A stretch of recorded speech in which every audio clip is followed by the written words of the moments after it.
वाकड, पिंपळे निलज, विशालनगर, कसपटे वस्ती, वेणुनगर आदी भागातील भाजपच्या अधिकृत उमेदवारांच्या प्रचाराचा शुभारंभ शनिवारी मातोबा मंदिर वाकड गावठाण येथे करण्यात आला. प्रचार प्रमुख आमदार शंकर जगताप यांच्या हस्ते नारळ फोडून या प्रचार मोहिमेची सुरुवात करण्यात आली आहे.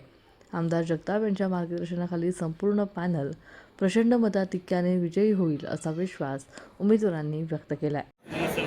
ग्रामदैवताच्या ठिकाणी नतमस्तक होऊन आपण कसपटे असतील, कलाटे असतील, सर्व गावकरी मंडळी असतील, त्याचबरोबर इथे वास्तव्याला असणारे सर्व आमचे रहिवासी ज्यांनी गेली 10 वर्षापासून मग आपले चौथे उमेदवार संदीप अण्णा कसपटे असतील, विनायक दादा असतील, आरतीताई असतील आणि आता नवीन आपल्या उमेदवार झालेल्या स्नेहलता कलाटे असतील, यांच्या पाठीमागे खंबीरपणे उभे राहिलेले आहेत.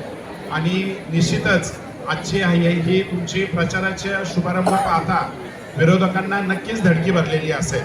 आणि ज्या पद्धतीने आत्तापर्यंत तुम्ही स्वर्गीय आमदार लक्ष्मणभाऊ जगताप असतील, भारतीय जनता पार्टी असेल, यांच्या पाठीशी खंबीरपणे उभे राहिलेला आहात आणि या पुढील काळातही तुम्ही खंबीरपणे निश्चितच उभे राहणार आहात. आज आपण पाहिलं की मागील 9 वर्षामध्ये तसा कार्यकाल 5 वर्षाचा होता, परंतु निवडणुका लांबल्यामुळे आणखीच 4 वर्ष या सर्व नगरसेवकांना मिळाली आणि त्या नगरसेवकांनी जनतेची सेवा केली.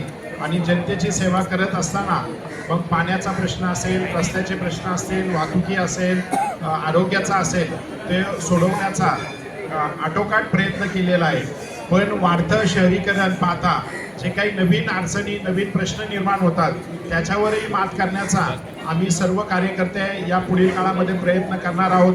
आपण पाहिलं असेल मागील महिन्यामध्ये पाण्याच्या टाकीचं उद्घाटन करून आम्ही जी पाण्याची समस्या जी प्रभाग 26 असेल, वाकड परिसर असेल, या परिसराला भेडसावत होती, ती दूर करण्याचं काम हे आम्ही केलेलं आहे.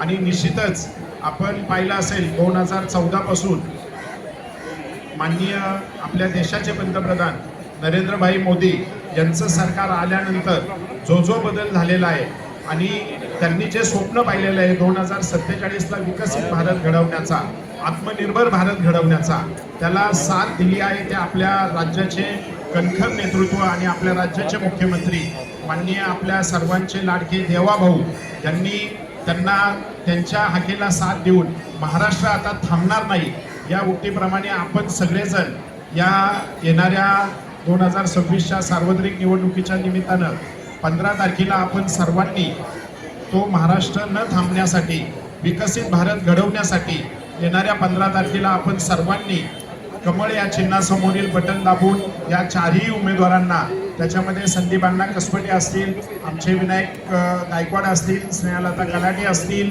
आणि आरतीताई चोंदे असतील, या 4ही उमेदवारांना प्रचंड बहुमताने विजयी करावं अशीच मी आपल्या सर्व उपस्थित कार्यकर्त्यांना, नागरिकांना, मतदार बंधू भगिनींना विनंती करतो. त्यांच्या या कार्यामध्ये मी सुद्धा कुठेतरी सहभागी झालं म्हणून पाहिजे या अपेक्षेने शंकरभाऊंनी मला विनंती केली त्या ठिकाणी आणि त्यांच्याबरोबर या ठिकाणी घेतलं आणि भारतीय जनता पार्टीत प्रवेश केला. अशा परिस्थितीमध्ये हा जो विकासाचा रथ चालू आहे हा आपल्याला अधिक वेगाने पुढे न्यायचा आहे शंकरभाऊंच्या नेतृत्वाखाली. आणि निश्चितपणे आपले 4ही उमेदवार यांचाही विश्वास सार्थ करून दाखवतील, भारतीय जनता पार्टीचाही विश्वास सार्थ करून दाखवतील आणि आपल्या परिसरातील जनतेचाही विश्वास सार्थ करून दाखवतील असं मी या पवित्र ठिकाणी आपल्याला वचन देतो आणि थांबतो. जय हिंद, जय महाराष्ट्र. प्रतिनिधी महाराष्ट्र न्यूज, पिंपरी चिंचवड.